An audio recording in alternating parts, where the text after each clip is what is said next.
By the end of this video, you're going to have a step-by-step guide for replacing your six-figure salary with real estate investing so that you can escape the rat race and finally quit that job you hate. Best of all, I'm going to give you several pro tips to reduce your risk and any headaches you might potentially deal with. Because even though the housing market is a little crazy right now, it is still very possible to do. For example, I just helped Ryan walk away from his 9-to-5 because he had replaced his six-figure corporate salary and then some. And if you want to do the same, I'll walk you through the process. First, it begins with a simple math formula because we need to know how many properties you need to replace your salary. So if your salary is, say, $100,000 per year, that's $8,333 per month. And if your typical income property produces $250 per month, you need 33 properties. And here's what the basic property math looks like. You purchase a $125,000 property, you put 20% down, and then borrow the rest. Now that the property is yours, you're responsible for taxes, insurance, maintenance, vacancy, and property management. These numbers, they can fluctuate month to month, but if managed properly, this is what you can expect averaged out over a year. It's your net operating income. The last number to subtract is the mortgage payment for the money you borrowed, and that would leave you with approximately $250. That's your cash flow. So you need 33 of these properties. If you'd like a simple calculator that will give you the exact numbers, you can grab a copy of mine at dealmath.net, and I'll put that link in the description for you too. Now, if we're starting from scratch,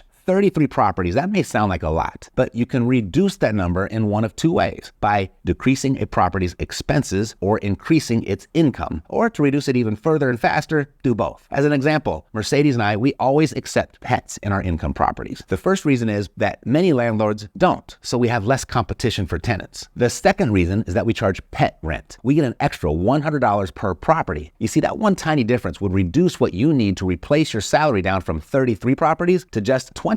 If you increase the income per unit by an additional $100 per month by, say, charging extra for parking or storage, appliances, furnishings, landscaping, housekeeping, utilities, outdoor amenities, whatever additional opportunities your property might present. You might have to use a little bit of creativity, but the opportunity is there. And by a combination of any 2 or 3 of these, you can get your total number of properties needed down to 19 or so. And you can work it from the other direction too. For example, when the mortgage rates come down, a refinance that decreases your mortgage payment by just $100 will reduce your mortgage payment to a point where you need just 15 properties to replace your six-figure salary. By continuing to optimize and manage the income and expenses on your properties, you can accelerate the process significantly. Now, if you weren't afraid of a little extra work on the management side, you could fairly easily increase the per unit income by $1,000 each by just changing the use to a vacation rental or student housing. Rent each property by the room. By doing that, that's just 9 properties you need. Now, I don't know about you, but that seems far more doable and enjoyable than working for someone day in and day out for the next 50 years, doesn't it? Yeah, but how? I mean, where do I get the money to buy all these properties? That's the easy part, and I'll get to it in a minute. But before I do, if you're serious about pulling this off, you've got to first answer this question for yourself. And this is step 2. Which freedom is the most important to you? Is it debt freedom, a free and clear home, or financial freedom? Why not get them all? I like the way you think. That would be great, wouldn't it? Unfortunately, each freedom requires a different set of actions, and most of those conflict with each other. Pursuing them all simultaneously would be like trying to lose weight by eating donuts. I mean, you enjoy both, but they can't coexist. If financial freedom isn't a clear number 1 to you, then you're not going to make it. And here's why. You need to embrace debt to become financially free in the society and the economy of which we live. Being debt-free isn't a part of the process to replace your salary. Unless you're already sitting on just a pile of money, it'll take a lifetime, maybe a couple of lifetimes, to buy your 9 properties without debt. And if that's the case, why invest in real estate at all? If a free and clear home is your number 1 freedom, you will retire your money before you retire yourself by locking it all up in your home. I mean, you may dream of sitting on the beach sipping fruity drinks all day, but paying off your mortgage puts your home on vacation first while you still get up and report to work every day. Now, step 3. If financial freedom is your number 1 and you prefer it sooner rather than later, and here's the easy money part I promised, you will need to leverage OPM,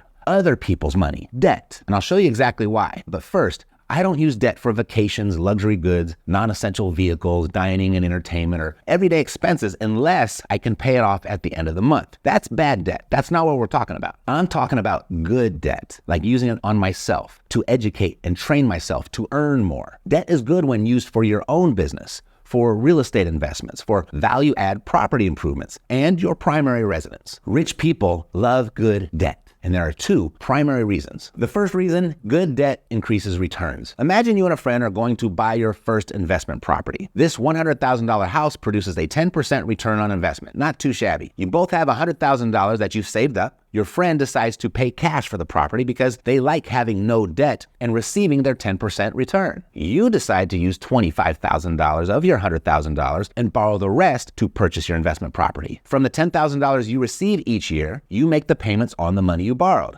leaving $4,600 for you. To calculate your return on investment, divide it by the money you invested, $25,000, and your ROI will be 18%, close to double what your friend is receiving. And that's how debt increases returns. And if we were talking about the appreciation on the property, debt multiplies returns. But wait, you still have $75,000, so you can buy 3 more income properties, which will get you to your target number of properties 4 times faster. Okay, I get it, but where do I get that big bag of money to buy these properties? You may not need it because of the second reason rich people love good debt. It can be a tool for expansion. Like this, start shopping for your first property and negotiate the price. Don't pay full retail, you don't have to do that. And then you put 20% down, collect your rent, and make your mortgage payments. The first thing here to acknowledge is that using good debt like this just allowed you to take a small portion of your resources to gain control of a large portion of someone else's. Debt allows you to gain 100% control of this property, which gives you 100% of the rights to its revenue, appreciation, depreciation, deductions, amortization, and its hedge against inflation. Now, imagine you do nothing over the next 5 years, but just manage it and collect the rent. With an average annual appreciation rate of 3.5%, the value of your property is now $119,000.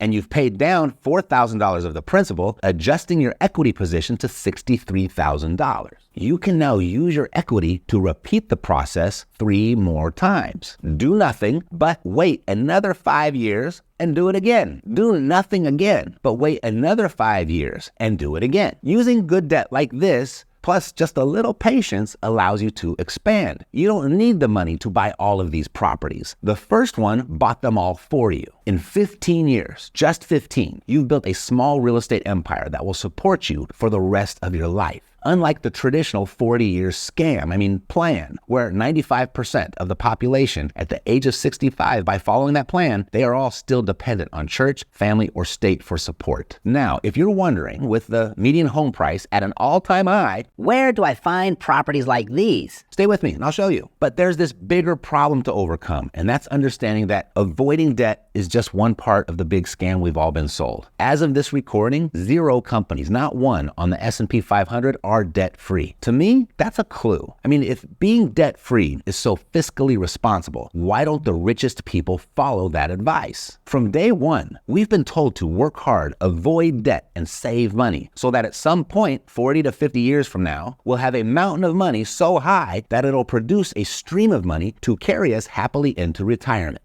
But it doesn't work. You see, most people don't make enough to save enough to build their mountain, or they don't start early enough.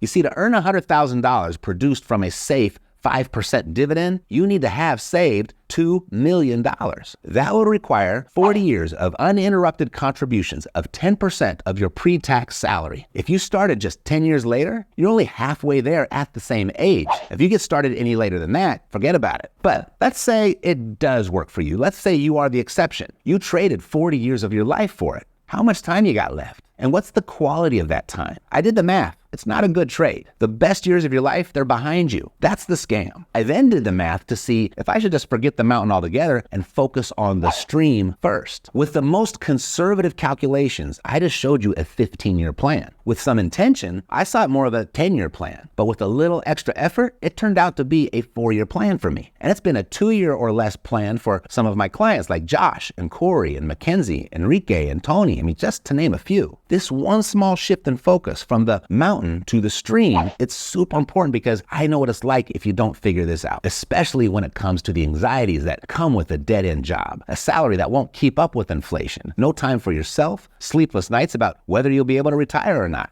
and the inevitable regrets of not taking a leap for more lucrative opportunities. I suffered through all of them. At 38 years old, I hit a point where I realized that if I failed, I could always go back and get some lame-ass job. But if I didn't try, that would be time I could never get back. And that reached a point for me where it was unacceptable. Escaping the 9-to-5 grind at the age of 42, that was sweet. But if I had acted on my real estate dreams sooner, I'd have been ready for the PGA Tour, not just starting to get ready. Now, step 4, where do I find properties like these? You may have to leave your market to find them, but they're there. There's plenty of them. If you can't find them or don't have the time, leverage a turnkey investor like Cashflow Savvy. They can do it all for you. I'll put a link for you in the description. But if finding properties like these, if that's what becomes the barrier for you, you'll need to reevaluate if financial freedom is really your number one freedom. You see, your inability to replace your six-figure income will not be because you can't find the properties, but rather 1, whether or not you're willing to leverage debt to buy them, and or 2, whether or not you're willing to retire yourself before you retire your home. And the struggle is temporary, by the way. I mean, here's my rule of thumb. Use debt to grow your passive income. Eliminate debt to preserve your passive income. But you've got to build it before you can preserve it. Playing it in a way that you think is safe to protect something you don't have is putting the cart before the horse. I mean, that's what most people do. And that's why most people fail to get what they actually want, the financial freedom. But that traditional plan ain't producing it for anybody. If this is all new to you, I understand the possible overwhelming feeling. Very well, we could have really challenged some of your sacred cows. But just start small. Take it one property at a time. Go super slow if you have to. Pick up just one property every other year or so, and you're done in 20. Still, in half the time, how all the sheep are going about it.